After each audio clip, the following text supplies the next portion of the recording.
In today's episode, we're taking a look at the all-new Jaguar XE. This is Jaguar's first compact vehicle since their ill-fated X-Type. Personally, I always thought the Jaguar X-Type got a bad rap. All I ever thought it needed in order to be really competitive in this segment was a little bit more power under the hood, but all of those concerns are gone with the Jaguar XE because this is now a rear-wheel drive luxury compact vehicle with a supercharged V6 engine under the hood producing up to 380 horsepower for the 2018 model year, and you can also get a small turbocharged diesel. The model I'm standing in front of is a 2017 Jaguar XE, but in this video we'll be talking primarily about the 2018 XE because you'll already find the 2018 model in some dealer lots. Because the XE was brand new for 2017, there aren't any exterior changes for the 2018 model year. The primary differences between the 2017 and 2018 XE are we have a brand new 2-liter turbocharged 4-cylinder gasoline engine under the hood, and certain models can get a 12-inch LCD instrument cluster that's not offered in the 2017 model year. Other than that, they're exactly the same, so that's why in this video we'll be talking about both 2017 and 2018. Just as the Jaguar X-Type looked an awful lot like the Jaguar XJ, the Jaguar XE looks an awful lot like every other Jaguar. We have the oval-esque grille that we have in every other Jag in America, standard halogen headlamps, optional HID headlamps, and then an LED light pipe right there in the headlamp module. The model we're driving is the 340 horsepower R Sport trim, so we get this blacked out grille, well-integrated parking sensors down here alongside each of these black trim pieces inside the grille modules. This particular model does not have the adaptive radar cruise control system, so we just have a standard Jaguar logo right there in the center of this grille. As we move around the side, the similarities between the XF and the XE's styling continues. This is just a slightly truncated version of that same overall styling. We get a slightly shorter trunk lid, a slightly shorter hood, and of course a slightly shorter body right in between. At 183.9 inches long, this is longer than a BMW 3 Series or Cadillac ATS, but it is shorter than the Infiniti Q50 or the A4, which are quite long for this segment. The rear of the XE definitely borrows styling cues from other Jaguar models, especially the Jaguar F-Type.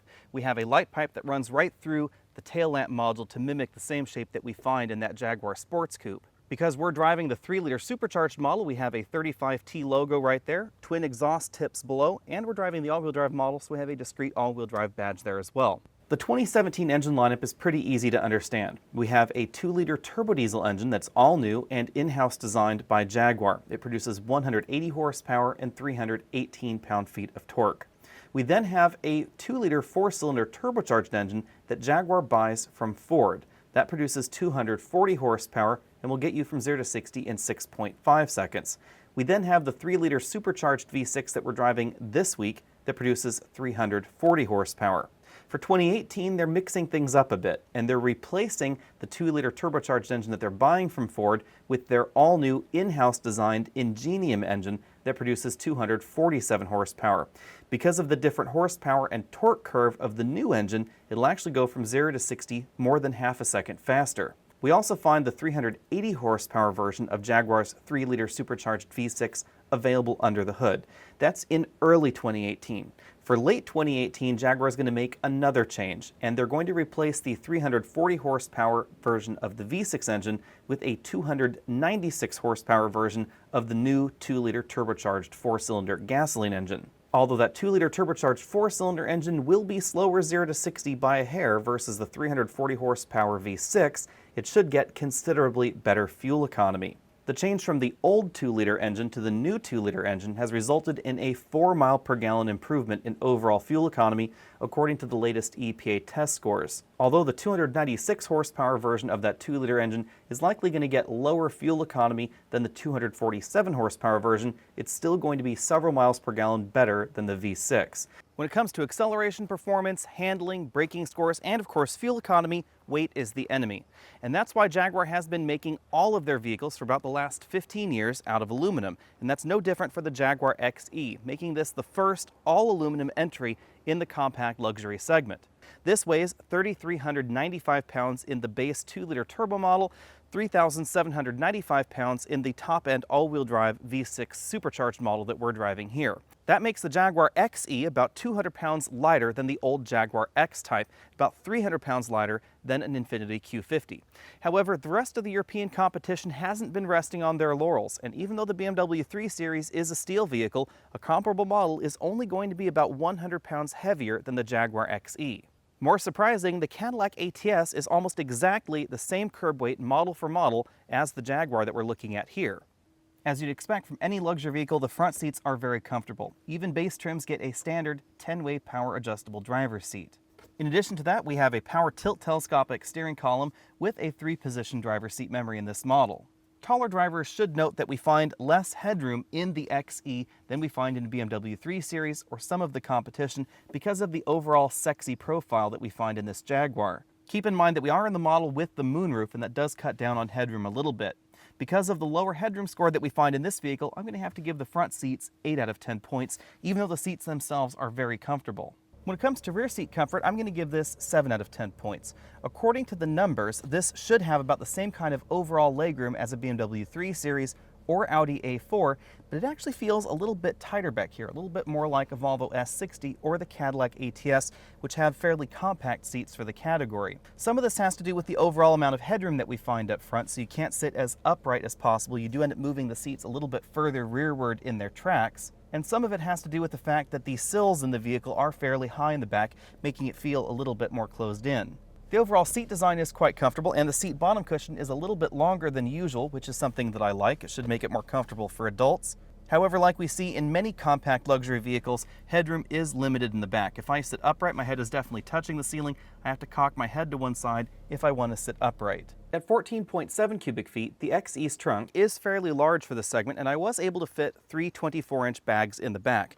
You can definitely fit more of these 22-inch roller bags, which are the largest size you can carry on a domestic flight, because you can put them on their side like that and still push them all the way to the seat backs. Removing the load floor, we find the spare tire, the battery under the spare tire, and when you take a closer look at things, you'll notice that this trunk is probably designed for other world markets to not have a spare tire, because we get some secondary points right here where a load floor could be installed at a lower position.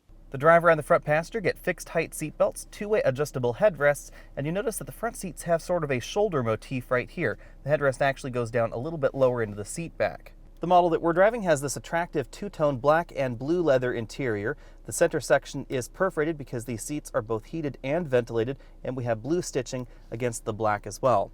As you'd expect from a luxury car, the front doors are made from a combination of soft-touch plastics and leather inserts, although because we are in a compact luxury car, we do find some hard plastic right here at the very bottom of the door trim.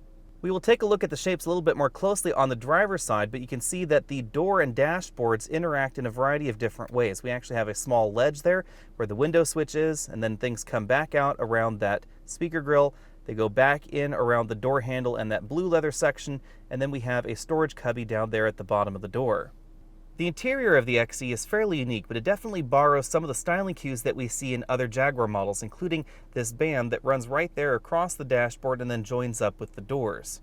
The dashboard is a stitch design, as you can see right there by the airbag cover and the center section, and then we have some of that blue stitching to match the seat design right down here on the passenger side. If we open up the glove compartment, you'll notice it is a bin-style glove compartment. I was not able to fit a large tablet computer inside, however you can fit smaller models. As we see in other Jaguar vehicles, the metal trim that we have wrapping around the dashboard meets right there in the center with a small Jaguar logo. You can see more of that stitching going on as we zoom out from there. And then we have 2 large air vents at the center of the dashboard. Below those 2 air vents, we find Jaguar's latest touchscreen infotainment and navigation system. The home screen is divided into 4 quadrants for entertainment, climate control, navigation, and of course our phone interface. The layout is customizable, and we have a blank screen where you can put different options if you want to. We can also move on over to the right where we find several different options like the in-control apps, built-in web browser, contacts, a valet mode button. You can access the cameras in the vehicle. Our model is equipped with just the rear view camera. You can also interact with what are basically built-in apps in the system. So we have the seat controls here for heating and ventilation of the front seats, a button to engage valet mode, and you can enter a pin setting right there. There are also a few other options. We can click the dynamic eye, which allows us to adjust certain settings when we're in the dynamic mode of the vehicle. We've engaged dynamic mode. You can see that we can choose different settings, like do we want the engine to be normal or dynamic in terms of its aggressive throttle, whether we want the gear shifting to be normal or dynamic, whether we want the suspension to be normal or dynamic, and of course the steering normal or dynamic. There's also a built-in stopwatch for lap times. We have a built-in G meter and of course a throttle position braking graph. Below that we find the 2-zone climate control system, a single slot optical disc player, start-stop button for the vehicle, and then a storage area right here under that where we can put larger smartphones like this iPhone 7 Plus. Continuing down from there, we find the same rotary shift knob that we find in all of the modern Jaguars. Drive is over to the right, we press down again and then rotate for the sport mode. One of the nice touches with this kind of shifter is that if we turn off the vehicle, you'll notice the car automatically puts itself in park and then lowers the shifter knob. Behind the shifter, we find buttons to enable and disable the start-stop system. We also have the traction control enable and disable button, and then our drive mode selector. Right now we have dynamic engaged, as shown by that little checkered flag. We can press this button on the right to move to normal mode, eco mode, or the weather mode. The various modes affect the way the vehicle's systems behave, from throttle mapping to the way the transmission shifts, the way the suspension responds to inputs from the road, and of course the way the all-wheel drive system operates. Working our way back from there, we have the same remote control that we find in a variety of different Jaguar models. We also have an all-speed progress control button, which is kind of surprising for a compact luxury sedan, because this is typically a feature we find in crossovers. This combines hill descent control with hill ascent control, basically. You enable the system with this button, and then you set the speed that you want on the steering wheel using the cruise control buttons, and it will take you up the hill at the predetermined speed and then down the hill at the predetermined speed. We have an electric parking brake button right next to that and 2 large cup holders. Between the front seats, we find a leather-wrapped center armrest, and this opens to reveal a fairly small storage compartment. That's pretty typical in rear-wheel drive vehicles. On the driver's side, we have a combination analog and digital instrument cluster with an analog speedometer and tachometer, and in the center of that, we have a multifunction display that gives us some additional gauge readouts.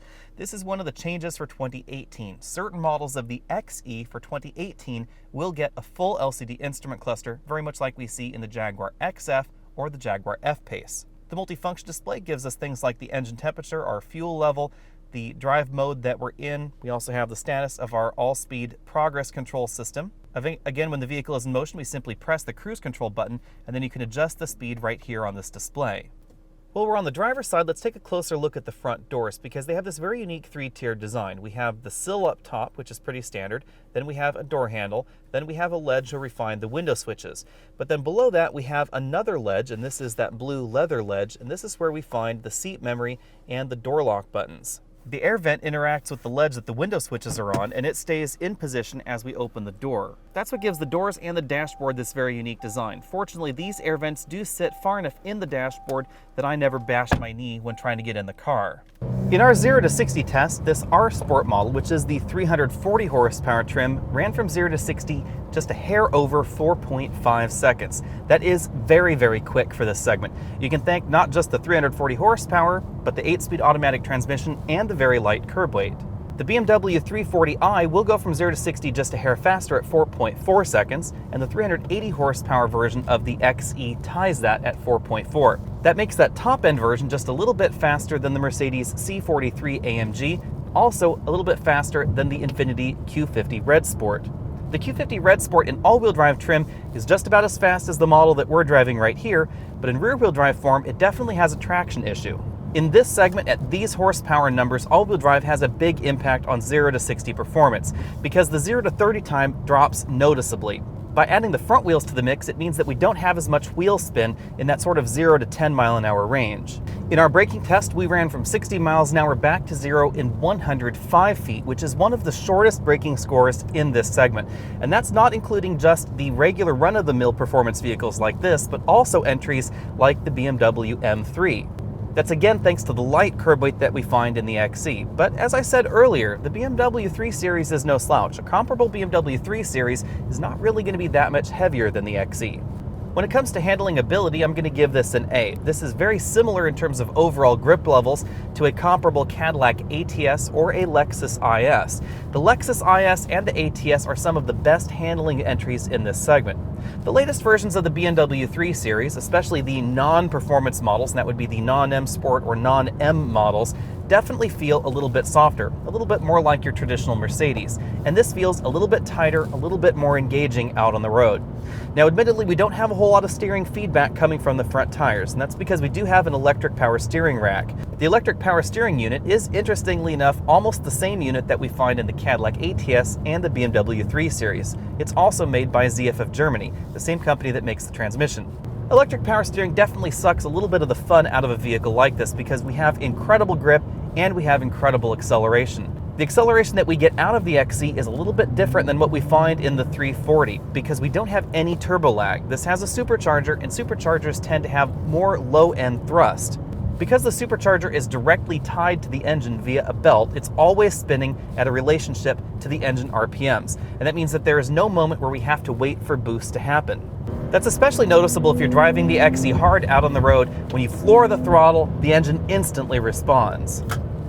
Keeping in mind that the model that we're driving has the active suspension system, I'm going to give the ride an A. Most luxury vehicles in this category with an active suspension also get an A because this helps the suspension become softer when we're on rougher roads like the gravel road that we're driving on right now, but it also allows the suspension to get firmer if you start really driving this vehicle hard out on your favorite winding mountain road. This is not as soft and not as cushy as the optional air ride suspension that we find in the Mercedes-Benz C300 because that is a very different kind of adaptive suspension. Back out here on the paved road, the suspension is in its normal setting, and this is a very comfortable ride. This definitely soaks up road imperfections much better than the standard suspension in the XE. If I put the vehicle in its dynamic mode, things firm up just a little bit, but it never gets quite as rock hard as some of the entries in this segment. I actually think that's a good thing because too many luxury cars have suspensions that are just too firm for daily driving for me. In our cabin noise test, we scored 69 decibels at 50 miles an hour, so I'm going to give this an A- in this category. We do find some vehicles that are a little bit quieter, most notably that new Mercedes C-Class. If you opt for an XE with the 3-liter supercharged engine, you'll definitely notice more engine noise in the cabin. Most of it, of course, is coming from the exhaust. This exhaust is tuned to be just a little bit louder than some of the competition's V6 or inline-6 engines. When it comes to fuel economy, I'm going to have to give the V6 version of the XE a C. You will definitely find more fuel-efficient performance vehicles from the competition. The 340i gets better fuel economy, the Mercedes C43 AMG gets better fuel economy, something like a Volvo S60 with their T6 engine is not going to be as fast as this, but it's going to get better fuel economy as well. I think it's all down to the supercharged engine design. Superchargers are sort of generally not as efficient as turbocharged engines, and that's probably what's going on here. We've been averaging 21 miles per gallon over a week of very mixed driving, which is right about what I thought I would get in this model. But you will get 3 to 4 miles per gallon better fuel economy in real-world driving in some of the competition's vehicles. The XE overall is exactly what you'd expect out of a modern Jaguar out on the road. There's an excellent balance of performance and refinement in this vehicle. This handles just about as well as a Cadillac ATS. It has that same kind of handling ability that we find in the ATS and the Lexus IS, but it has the thrust that we find in the BMW 3 Series. If you're looking for the most fun entry in this compact sedan category, definitely put the XE on your shopping list because unlike the Jaguar X-Type, this kitty has claws. And I would say get the all-wheel drive version of the XE. This all-wheel drive system is excellently tuned. It definitely has a strong rear-wheel drive bias when you start driving the vehicle hard, but the predictive nature of this all-wheel drive system makes it very easy to drive in adverse weather situations.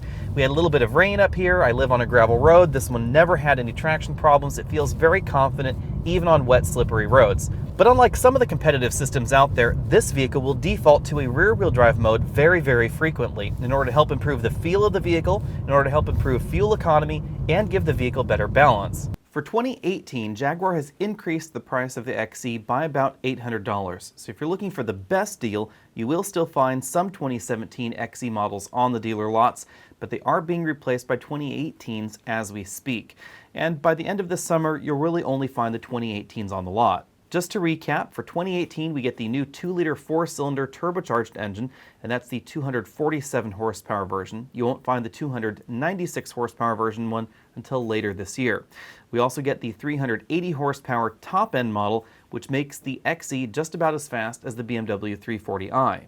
You can now get the same LCD instrument cluster that we see in other Jaguar models if you opt for the top-end infotainment system, and you can now open the trunk lid by waggling your foot under the rear bumper if you opt for that option. One thing worth noting is that for the moment, all XE models in the US have the moonroof, and that does cut down on headroom, as I said earlier. The turbo diesel is not a terribly expensive upgrade for about $2,000 versus the base 4-cylinder engine. We don't know what the price of the new 2-liter high-output turbocharged engine will be, but if you want the 340i competitor, that will set you back $53,270. When it comes to pros and cons, obviously handling is a strong pro for the Jaguar XE, not just in the way the XE feels, but in the way it actually handles out on the road. As I said earlier in the video, the combination of excellent 0 to 60 performance and excellent handling is something that we find in the XE that is different than what we see in the Cadillac ATS or in the Lexus IS, which are two of the best handling and best feeling vehicles in the segment. We also have the very good looking exterior and interior design. I really like the way the XE looks on the outside. Some people may find it a little bit too plain, but to be perfectly honest, most of the luxury vehicles with which the XE competes do have very restrained exterior designs. And lastly, we have the trunk. At 14.7 cubic feet, the XE's cargo area is notably larger than most entries in the compact luxury sedan segment. It actually is a little bit closer to some of the full-size sedans that we see out there, like the Volvo S90. On the con side, we have a somewhat tight back seat. Even though according to the numbers, the XE's rear accommodations are not that much smaller than the competition's, the combination of the actually smaller dimensions and the overall shape of the vehicle help make it feel a little bit tighter in the back. We also have infotainment systems that lag behind the competition. You won't find Apple CarPlay or Android Auto in the Jaguar, and of course the overall look and feel of the system does end up seeming a little bit behind BMW's iDrive or Audi's latest MMI system. You'll really notice the difference in the optional heads-up display that's crisper, sharper, and gives you more information in the BMW system, or the LCD instrument cluster, which is available now for 2018, but is not quite as snazzy as the one that we see in the new Audi A4.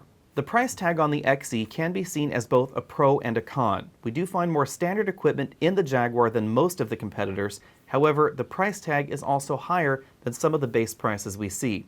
Most notably our first competitor, the BMW 3 Series. BMW's 320i will cost you $3,000 less, but keep in mind that the 320i is not necessarily the direct corollary to the XE25T. The 320i was really designed to give BMW a competitor to the Mercedes-Benz CLA and the Audi A3 without designing a completely different vehicle.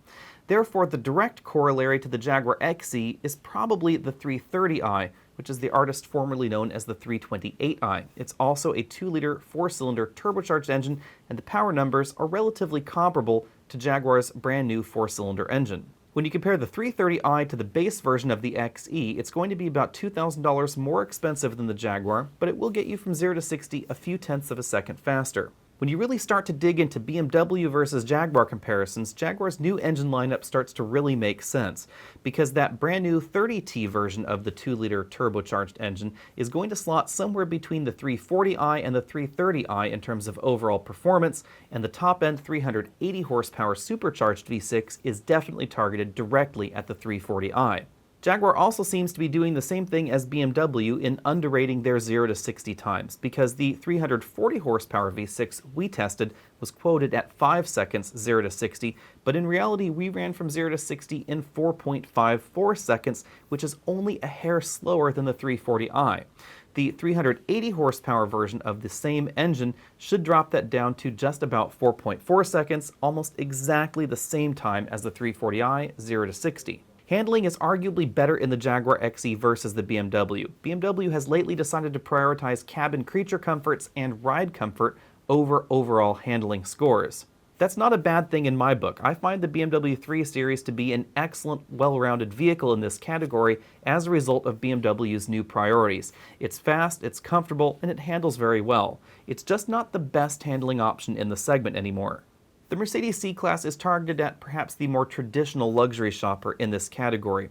The ride is softer than the Jaguar XE, acceleration times are slower, but we have more options available inside the cabin that are aimed at luxury, and we also have an interior that seems to be a little bit better put together than the Jaguar. That's not to say that the Jaguar XE's interior lags behind the bulk of the competition, but the Mercedes C-Class really does have a very nicely designed interior. The Mercedes-Benz C-Class and the Jaguar XE are going after different kinds of buyers. The Jaguar is definitely sportier feeling, sportier looking inside and out, and the Mercedes C-Class is a little bit more luxurious inside the cabin and is definitely after a different kind of shopper. We see more luxury-oriented features in the Mercedes and more performance-oriented features in the Jaguar. Things are a little bit different when we compare the C43 AMG to the Jaguar XE with the 380 horsepower V6. Mercedes has been trying to make their AMG vehicles a little bit more affordable to broaden their appeal, and part of that is their brand new AMG engine that we see in that C43. In terms of overall power figures, the twin-turbo V6 that we find in the C43 produces a little bit less power than we find in the 3-liter V6 in the Jaguar, and the 0 to 60 time seems to be just a little bit slower as well. However, the C43 has a more urgent feel to it than we find in the Jaguar. You can tell that this really is an AMG targeted model, because the way that engine produces its power, I think, is actually superior to the supercharged engine we find in the Jag. Audi recently released their all-new A4, and it is an excellent deal in this category. However, there are a few compromises. The A4 starts out as a front-wheel drive car, and if you really start looking around on the dealer lot, you'll notice that most of the A4s, at least in my area, are front-wheel drive models. That means that in terms of overall driving dynamics, those Audi A4s are going to be very, very different than the Jaguar XE. They're going to be an awful lot closer to the Volvo or the Acuras that also compete in this segment. If you want Audi's Quattro system, you're going to have to spend at least $40,000 to get into that model. Of course, once you select that model, the A4 becomes a slightly different animal, because the A4 may start out as a front-wheel drive car, but because of the way the Quattro system is designed, adding it gives the A4 a rear-wheel drive power bias. So the A4 is not going to feel like a front-wheel drive car like the Acura TLX or the Volvo S60 if you opt for the Quattro system. An important thing to keep in mind is that the automatic transmission in the A4 is a dual-clutch transmission, and although it is one of the smoothest dual-clutch transmissions I have ever driven, it's not going to be as smooth as the ZF 8-speed that we find in the Jaguar. Audi wins the prize when it comes to infotainment systems and gadgets with the A4, because not only do we get the latest version of Audi's MMI system, we also get Audi's virtual cockpit available in the A4, and that's their full LCD instrument cluster. We do see a full LCD instrument cluster in the Jaguar, but the one that we see in the A4 with its moving maps and Google satellite imagery is just the next step beyond what we see in the Jag. I've often complained about LCD instrument clusters that really just replicate analog instrument clusters. They don't do that much else for you, and that's not what we see in the Audi A4, but to some extent that is what we see in the Jaguar. Next up, we have the Cadillac ATS. The ATS is lots of fun, and it is an incredible deal in this category because the ATS is more likely to be found at a discount than any of the other options. Jaguar may have gone all in on aluminum, but Cadillac has definitely been putting their models on a diet these days, and as a result, the ATX is one of the lightest and the most nimble models you can buy. Unfortunately, it is starting to show its age, especially in the cabin. It doesn't have the luxury car refinement that we find in the Jaguar XE, especially when we look at the instrument cluster. That said, the ATS is one of the best buys in this segment. It is $1,000 less than the XE, which is already one of the best values, and you're likely again to find a better deal on it than you are the Jaguar. In addition to that, the base 4-cylinder engine in the ATS delivers excellent performance and excellent fuel economy. If, however, you're taking a look at the higher horsepower options, there's not that much between the top-end V version of the ATS and that 2-liter 4-cylinder turbo. Cadillac also offers a twin-turbo V6 available in the ATS, which is another excellent buy, but I would skip the 3.6-liter naturally aspirated V6. When everything is tallied up, the Jaguar XE definitely deserves to be one of the top picks in this category. But because of the older infotainment system, it has to share that award with the BMW 3 Series. The 3 Series is an excellent buy, it's very well priced, it's also very well equipped, and handling and performance are also excellent. The Cadillac ATS may be one of the best values in this segment, but because of its overall older feel and overall design, I'm not going to call it one of my top picks. I would, however, say you should definitely take a look at the Audi A4 if you're willing to give up a little bit of handling performance. Thanks for taking the time to check out this video. Be sure and hit that subscribe button down there at the bottom of your screen. Head over to facebook.com/AlexandAutos, and if you want to support this channel, you can head over to patreon.com and find us over there too. I'll see you next week.